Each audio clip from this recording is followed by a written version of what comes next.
Evelyn lived by her hands. That was how she survived. Not by luck, not by kindness, and certainly not by trust. Her hands were steady, controlled, and careful. They healed, they worked, they earned, but they also kept a distance, a line no one was allowed to cross. She could touch, but no one was allowed to touch her back. It was not a rule she had written down. No one had told it to her. It had grown quietly inside her over time, shaped by experience, reinforced by silence, and held in place by necessity. It showed in small ways, in the half-step she always kept between herself and others, in the way her shoulders stiffened when a man laughed too loudly nearby, in the way her gaze lowered just before someone looked too closely.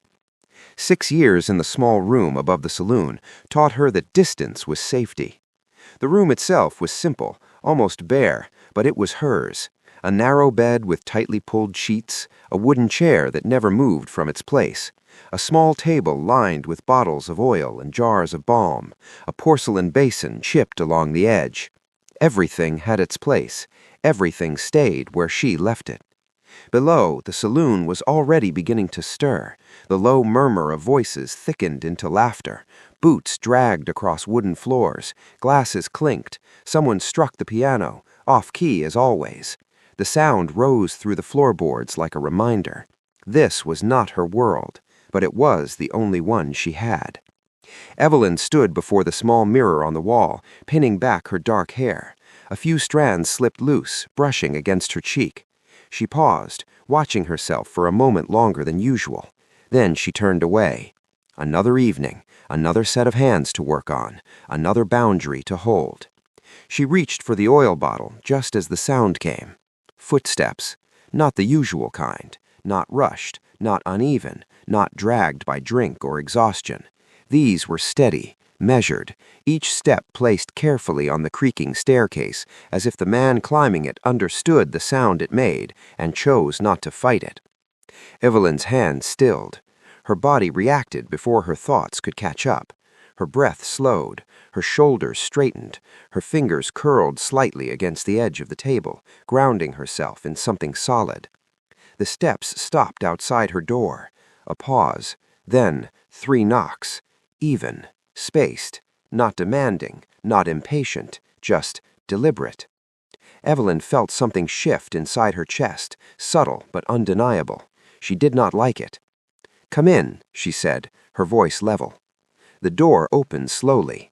The man who stepped inside did not fill the room in the way most men did. He was tall, taller than most, and broad through the shoulders, but he carried himself differently, not like someone claiming space, like someone aware of it. The lamplight caught the edges of his face, sun-darkened skin, a strong jaw softened by stillness rather than tension. His eyes, gray-blue and steady, settled on her face and stayed there. That alone made Evelyn pause. Men usually looked elsewhere first. He removed his hat before speaking. "Good evening." His voice was low, even, unhurried. Evelyn blinked once, then forced her attention back into place. "What do you need?" she asked, her tone professional. "My back," he said. A small pause followed, as if he were choosing his words carefully. "It's not working the way it should." There was no complaint in it, no exaggeration, just fact. Evelyn nodded toward the chair. "Coat off, sit." He obeyed without hesitation, but it was the way he did it that caught her attention. He didn't drop the coat carelessly like most men. He folded it, neatly, precisely, then placed it over the back of the chair as if it mattered where it rested. Evelyn turned away quickly, pretending to adjust the bottles on the table. When she stepped behind him, the distance between them closed. This was the moment she knew best, the moment when men forgot themselves, when their hands shifted without permission. But this man, he did none of that. He sat straight, hands resting on his thighs, breathing even, waiting, not expecting. Evelyn placed her hands on his shoulders and paused. The contact was immediate, real, but not what she expected. There was tension there, yes, but not the restless, scattered kind she was used to. This was deeper, grounded, like something carried over time rather than built in a moment. She adjusted her pressure slightly. "Does it hurt?" she asked. "Enough to know you found the right place," he replied. The corner of her mouth shifted before she could stop it. She began to work. Her hands moved with practiced precision, finding knots, easing pressure, guiding muscle back into place. The rhythm came naturally to her. It always did. But her awareness kept drifting back to him, to the way he didn't move unless necessary, to the way he didn't lean into her touch, to the way when she stepped closer, he shifted just slightly away, not from discomfort, not from rejection, but from respect, as if he understood something without being told. Evelyn's chest tightened. She was used to guarding herself. She was not used to someone else doing it for her. When she leaned in to reach a deeper point along her shoulder blade, her arm brushed close to his neck. Most men would have turned, even slightly. He didn't. He simply drew a slow breath in, then let it out. Nothing more. The restraint unsettled her more than any advance ever did. When she finished, she stepped back. "That's enough," she said. He stood slowly, rolling his shoulders once, testing the movement. "Better," he said. No praise, no exaggeration, just truth. Then he reached into his pocket and placed money on the table. Evelyn glanced down and frowned. "That's too much," she said immediately. "For your work," he replied. Then, after a brief pause, "If you allow it, I'll come back." The words hung in the air. Not a demand, not even a request, an option. Evelyn looked at him just for a second longer than necessary. Then she nodded. When the door closed behind him, the room fell quiet again, but not the same quiet that before. Evelyn stood still, her hands resting at her sides. She looked down at her palms, familiar, steady, controlled, and yet something had shifted. For years she had feared men who wanted too much, but now she had met a man who wanted nothing without permission, and somehow that frightened her far more. Jonah returned the next evening. Not earlier than expected, not late, exactly on time. Evelyn did not need to look at the clock to know it. Her body had already begun to anticipate it, though she refused to admit that to herself. She stood at the small table, arranging the bottles of oil in a line that did not need adjusting. Then the sound came. Footsteps on the staircase. Steady, measured, familiar now. Her fingers paused over the glass bottle. A breath caught, only briefly, before she forced it steady again. 3 knocks followed, evenly spaced, the same as before. Evelyn closed her eyes for a fraction of a second, then opened them and turned toward the door. "Come in." The door opened and Jonah stepped inside just as he had the night before. Hat in hand, shoulders relaxed but upright. His presence carried the same quiet weight, not pressing, not shrinking, simply there. "Good evening," he said. "Good evening," Evelyn replied. Their voices were calm, but something beneath the surface had shifted. It lingered in the air between them, unspoken. Jonah removed his coat and folded it again, placing it carefully over the back of the chair. Evelyn noticed it immediately, the precision, the consistency. She turned away before her gaze could linger too long, reaching instead for a clean cloth. "Sit," she said. He did. When she stepped behind him, the distance closed once more. Her hands hovered for just a moment before settling onto his shoulders. This time she did not hesitate, but she noticed something new. Jonah's breathing changed, only slightly, not from pain, from awareness. He knew she was there. He received her presence, but did not move toward it. Evelyn began her work, slower than usual. Her fingers traced the same lines as before, pressing into familiar tension. But her attention was divided now, split between the work and the man beneath her hands. "You work outside," she said after a while, her voice cutting gently through the silence. "Most of the time," Jonah replied. "Enough to keep things in order." "Seems like it's working against you," she said, pressing into a tight knot near his shoulder blade. "Seems like it," he agreed. A small pause followed. Then, "I suppose my back doesn't like being reminded who's in charge." The hint of dry humor caught her off guard. Evelyn's lips curved slightly, though she could not see it. "Your back doesn't have much say in the matter." "No," Jonah replied, "but it complains anyway." A quiet moment passed, then something unexpected happened. Evelyn laughed. Soft, brief, but real. The sound lingered in the room, surprising her more than it did him. She had not laughed like that in a long time, not here, not while working. Jonah turned his head slightly, just enough to catch her reflection in the mirror. Their eyes met. For a moment, just a moment, neither of them looked away. But then Jonah lowered his gaze again, not abruptly, not out of discomfort, just enough to return the space to her. That unsettled Evelyn more than if he had stared. She moved to his other side, adjusting her position. As she leaned closer, her arm passed near his chest. Instinctively, Jonah shifted just slightly to avoid contact. The movement was small, barely noticeable, but Evelyn felt it, and something inside her tightened. She was used to defending herself. She was not used to being protected in that way.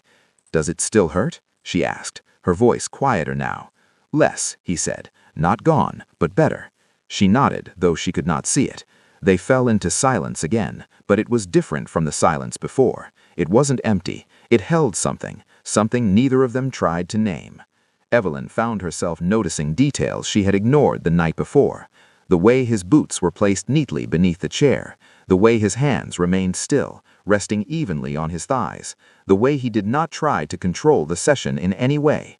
He did not ask her to press harder, did not shift to guide her, did not speak unless necessary. He trusted her, completely. That realization unsettled her, because trust required nothing in return, but invited everything. "You've been doing this long?" Jonah asked after a while. Evelyn's hands paused for the briefest moment. "Long enough," she said. "To know what hurts?" he asked. "To know when someone carries too much," she replied. Jonah nodded slightly. "Sounds like you do too," he said. The words were simple, but they landed heavily.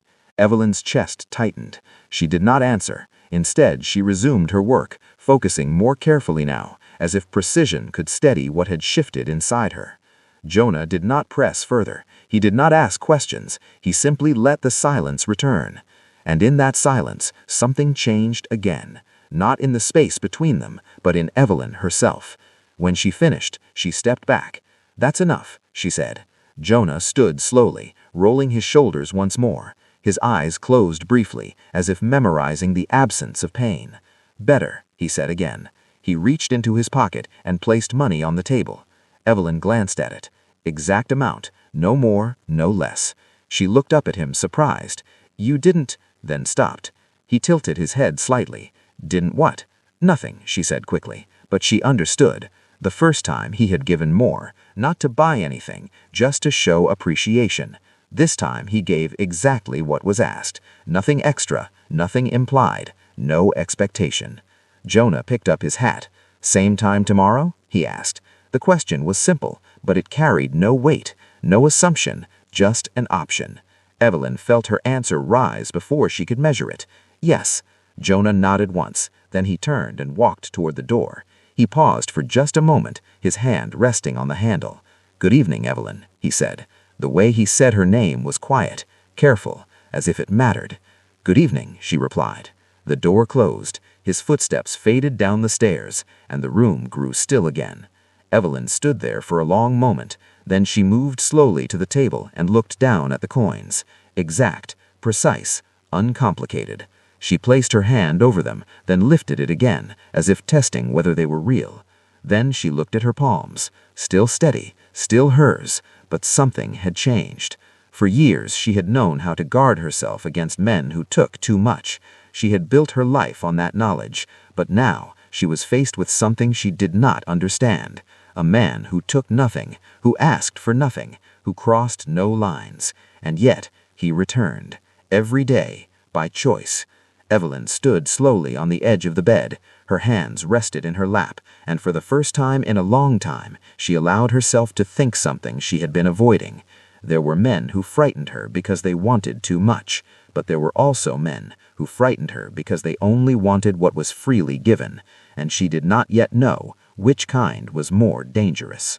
Jonah returned every evening, always at the same hour, always with the same 3 knocks, and though Evelyn never admitted it, not even to herself, she began to expect them. At first, it was only a quiet awareness. She would be arranging her oils, or folding a cloth, or rinsing her hands in the chipped basin, and something inside her would shift just before the sound came. Then the footsteps, steady on the staircase, then the knocks, 3, even, certain. It became a rhythm, one she did not question, one she did not name, but one she began to feel. Evelyn noticed the change in herself slowly, in small moments she could not easily deny. She found her hands moving with more ease when he sat in the chair. Her breathing steadied faster. Her shoulders no longer held the same rigid tension. Familiarity had begun to take root. Not loudly, not dangerously, but enough to be felt. "Is it better?" she asked one evening, her fingers pressing into a familiar knot along his shoulder blade. "Better," Jonah replied. A pause followed. Then, in that same quiet tone, "I think my back might be finding reasons to return." Evelyn let out a soft laugh before she could stop it. The sound startled her again, though less than before. Jonah turned his head slightly, catching her reflection in the mirror. His lips curved, not fully, not broadly, but enough to show something real. He said nothing more. He didn't need to. That was how it always was with him. Nothing forced, nothing taken beyond what was offered. Over time, their silence began to change. It was no longer empty. It carried something between them. Not quite closeness, not quite distance, but something balanced carefully in between. They spoke more now, not about anything important, just small pieces of life. Jonah mentioned the road to his ranch, where the dust rose in golden clouds in the late afternoon. He spoke of cattle breaking fences during the rainy season, of waking before sunrise just to ensure everything remained in order. Evelyn listened. Sometimes she responded. She spoke of running low on oil, of clients who feared pain more than they endured it, of how wood creaked differently depending on the weather. Nothing personal, nothing revealing, and yet it was more than she had given anyone in years. Jonah never asked for more. He never questioned her past, never pressed for answers she had not offered. He left every door exactly where it was, closed but not locked. And that was what unsettled Evelyn most, because if no one tried to force the door open, then one day she might choose to open it herself, and she did not know what would happen if she did. One evening, as she worked along his shoulder, she caught his eyes in the mirror again.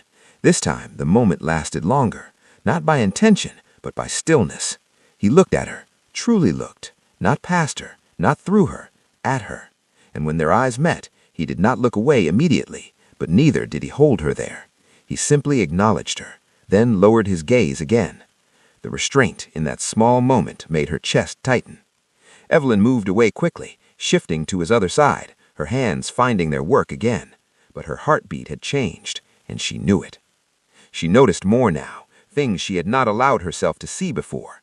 The way he always placed his hat in the same spot, the way he waited until she stood fully behind him before sitting, the way he never rose from the chair until she signaled the end, the way he trusted her completely, without question, without control. That trust settled heavily in her chest, because she had built her life on control, on knowing exactly where she stood, on keeping everything contained. But Jonah, he did not contain anything. He simply remained steady, and somehow that steadiness began to shift her. Not outwardly, no one would have noticed, but inside, something was changing. Then the town began to notice. At first, it was only passing glances, men at the bar looking up when Jonah entered, a slight pause in conversation when he moved toward the staircase, eyes following him, then shifting toward the door above. Whispers came next, low, careful, unspoken in full sentences, but understood all the same. A man like Jonah did not come to the saloon every evening, and he certainly did not climb those stairs. Evelyn felt it before she heard it, in the way the air changed when she walked through the room below, in the way voices softened, not out of respect, but out of attention. She kept her gaze lowered, kept her pace steady, kept her distance, but the awareness had already settled in her bones. One afternoon, she stepped out into town to buy supplies. The sun was high, the street busy enough to feel normal, but it didn't take long. Mrs. Burke was watching her, from her usual place near the window. The older woman's eyes were sharp, practiced from years of observation. "You've got yourself a regular," said Mrs. Burke as Evelyn passed. Evelyn did not stop walking. "Yes," she replied simply. "That man," Mrs. Burke added, her voice carrying just enough to be heard, "not the type to spend his evenings here." Evelyn's steps did not falter. "I wouldn't know," she said. But she did know. She had known from the very beginning. The whispers grew louder after that, not in volume, but in certainty. They spread through the town like dust on the wind, from the bar to the general store, from the blacksmith shop to the church steps. No one spoke directly, but everyone knew. And then the woman appeared. She arrived at the saloon earlier than most, well-dressed, composed, a widow, people said, with land, with money, with a name that belonged in daylight. She sat near the staircase, where she could see everything. Evelyn noticed her the first time through a partially open door. Her posture was straight, her expression calm, her presence certain. She smiled when Jonah entered, a slow, assured smile, the kind that expected to be returned. Jonah inclined his head politely, nothing more, but it was enough. Evelyn felt her hands tighten around the oil bottle. A familiar feeling rose in her chest, old, sharp, unwelcome. She turned away quickly, setting the bottle down before her grip betrayed her, because she understood something clearly. That woman belonged in the world Jonah came from, a world of land and daylight, of names spoken openly, of futures that made sense. Evelyn did not belong there. She never had. That night, as Jonah sat in the chair, she could not find her usual rhythm. Her hands hesitated, drifted, then corrected. "Are you tired?" she asked quietly. "No," she said too quickly. He did not challenge it, but his eyes in the mirror lingered a moment longer, not accusing, not probing, just noticing. After the session, when he stood, Evelyn spoke before she could stop herself. "The town watches," she said. Jonah looked at her, not surprised. "I know," he replied. "I haven't been here long enough not to notice." She wanted to ask the question that followed. Did it matter? Would it change anything? But the words stayed in her throat.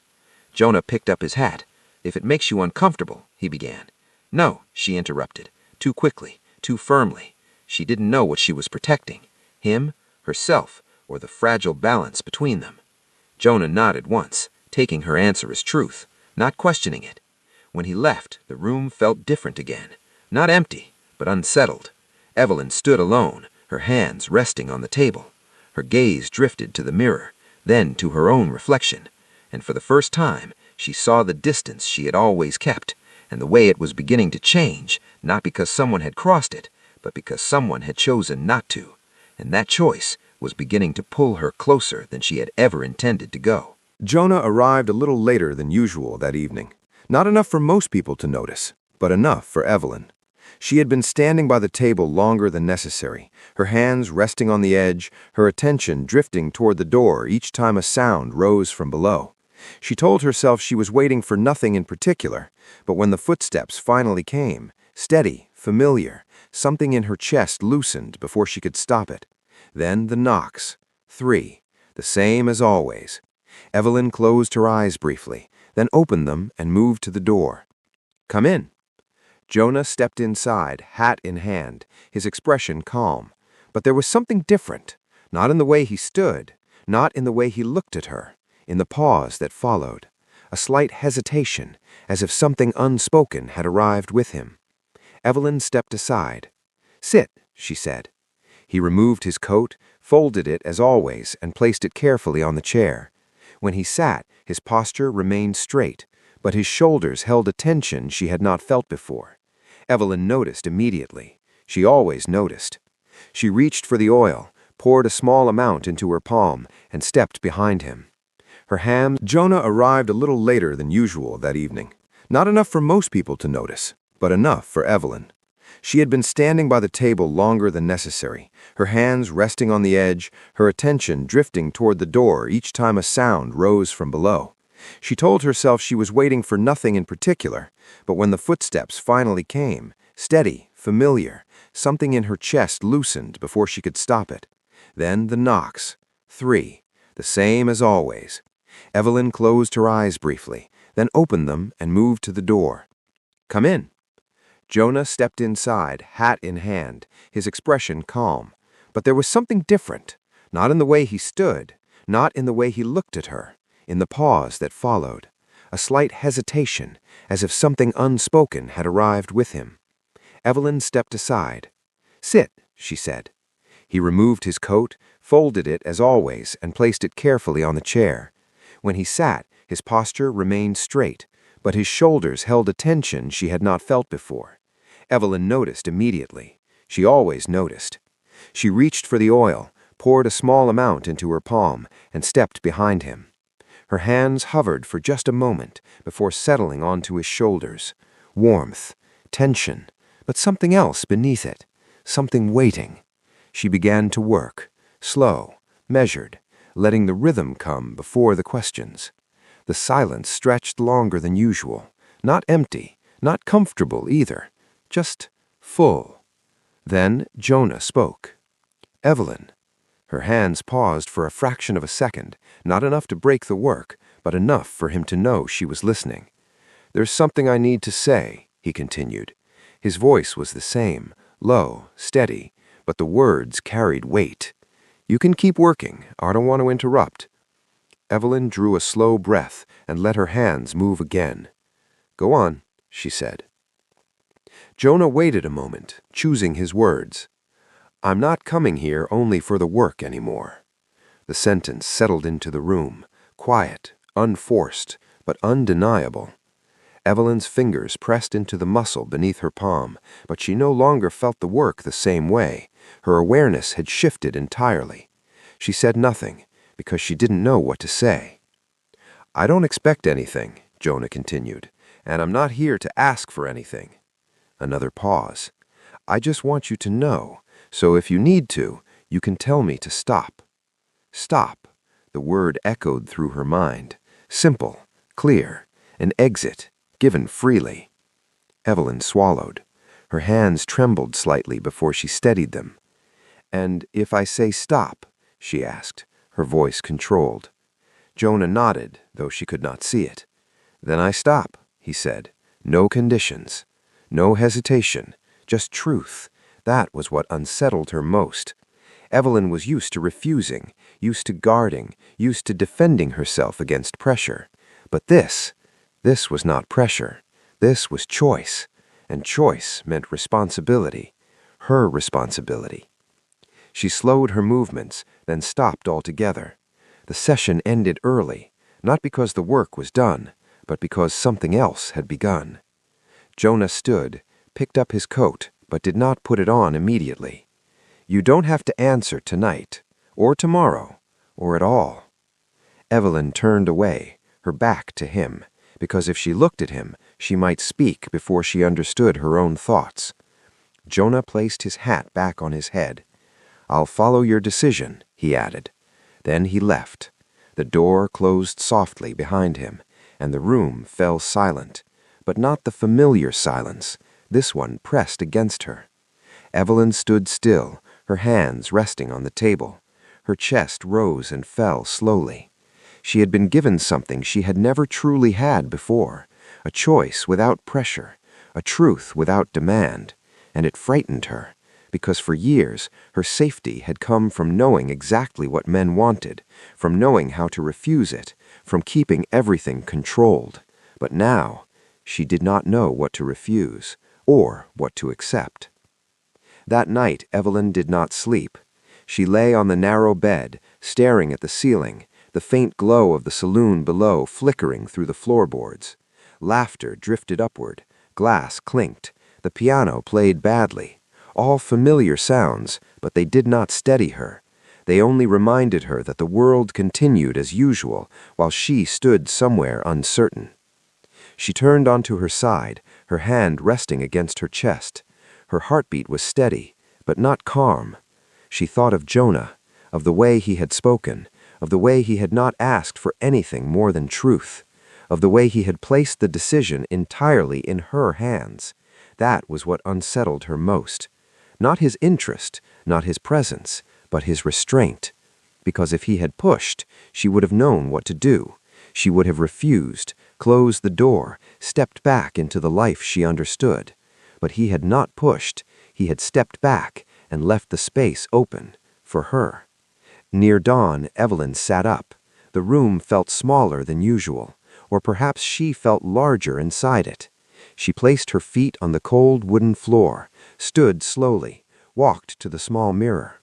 Her reflection stared back at her, familiar, unchanged, and yet something had shifted. "I don't know," she whispered, not as a confession, not as weakness, just truth. She did not know what this meant. She did not know what she wanted, but she understood one thing clearly. What frightened her most was not that Jonah wanted her. It was that he gave her the right to choose, and was willing to accept whatever answer she gave, even if that answer was no. Evelyn closed her eyes briefly, then opened them again. Morning light had begun to creep into the room, soft, uncertain, like everything else. She drew in a deep breath and let it out slowly. For years she had lived by a rule, simple, unbreakable. She could touch, but no one could touch her back. Now, for the first time, that rule did not feel like protection. It felt like a question. The invitation did not come as a surprise, not in the way sudden things arrive. It came quietly, like everything else in Evelyn's life had begun to change. Jonah asked at the end of an evening, after the oils had been sealed, after the jars were closed and set in place, after the silence had stretched just long enough to feel familiar again. "Could you take tomorrow off?" he said. His voice was steady, but the question did not belong to the work. Evelyn paused. Her hands rested on the table, fingers still. "For what?" she asked, not guarded, not suspicious, just needing to know where she was stepping. "I'd like to take you to the ranch," Jonah said. "Walk, share a meal." A small pause followed. "If you're uncomfortable, we come straight back." No pressure, no promise beyond the moment, just an invitation. Evelyn felt something tighten in her chest, not fear, not exactly, something closer to uncertainty. She nodded slowly. "All right." The word left her before she could measure it. That night, she stood longer than usual before the small trunk beneath her bed. Inside were the few things she owned, folded neatly, kept carefully. She reached for the dark blue dress, the one she wore least often, the one that made her feel different, not better, just seen. She hesitated, then took it out. The next morning, she dressed slowly, more carefully than usual. She tied her hair back, smoothing it down, though a few strands slipped loose as always. When she stepped outside, the early sun caught her in a way that made her pause. Jonah was already there, waiting, not pacing, not watching the road, just standing. When he saw her, his gaze settled, not sharply, not with surprise, but it lingered just a moment longer than usual, as if he were committing the sight to memory. "You ready?" he said. "Yes." They did not say more. They didn't need to. The road out of town stretched wide and quiet. Dust rose beneath their steps. The air shifted as the buildings gave way to open land. Evelyn had not realized how much the town pressed in on her until she felt it fall away. The ranch came into view slowly, wide, still, the kind of place where sound carried differently, where silence felt full.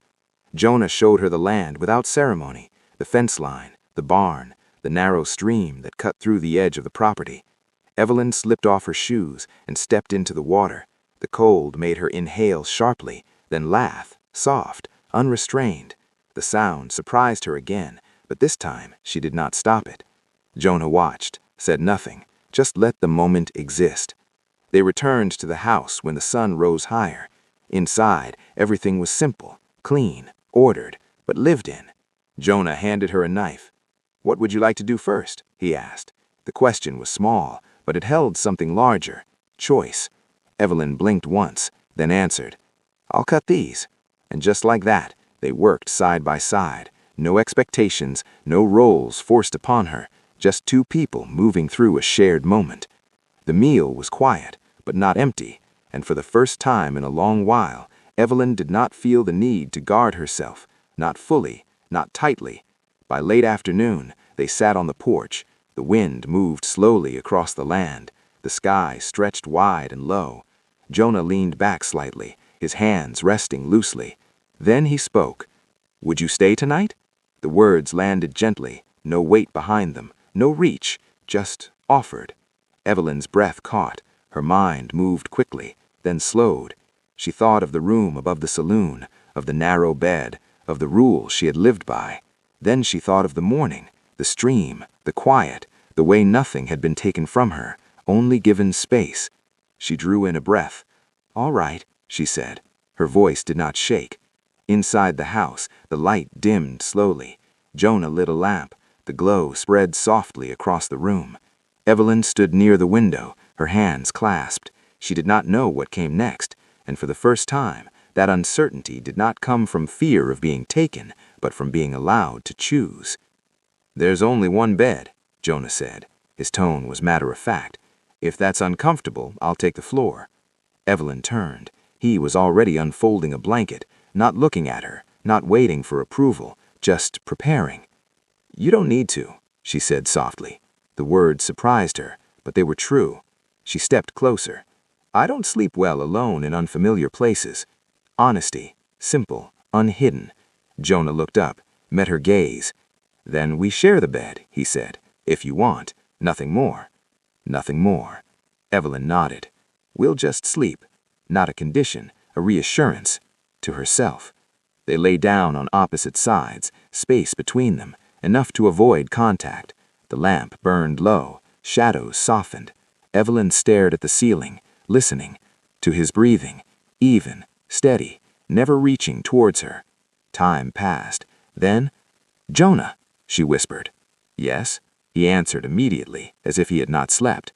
"If I change my mind," she said slowly, "if I get afraid," she didn't finish, she didn't need to, "I'll stop, right away. No hesitation, no question, just certainty." Evelyn turned towards him. The space between them narrowed, not completely, just enough. She lifted her hand, placed it on his chest, felt the warmth, the steady rhythm beneath her palm. Real, present. Jonah drew in a slow breath, then let it out. "Are you sure?" he asked quietly. "I am." And for the first time, she closed the distance herself. What followed was not rushed, not taken, not assumed. Every movement paused, waited, answered. A hand resting, then another. A breath shared, then returned. No lines crossed without permission, no moment taken without consent. Evelyn did not count the seconds, did not measure distance, did not prepare to pull away. She stayed, fully, present, and for the first time, she allowed herself to be touched, not because it was expected, not because it was part of her work, but because she chose it. When the night settled, they lay in quiet, no words, no need. Evelyn felt something inside her loosen, something she had held for years, not broken, not forced, but simply released. Outside, the wind moved across the land. Inside, Evelyn stayed, not out of habit, not out of fear, but because, for the first time in her life, she had chosen to.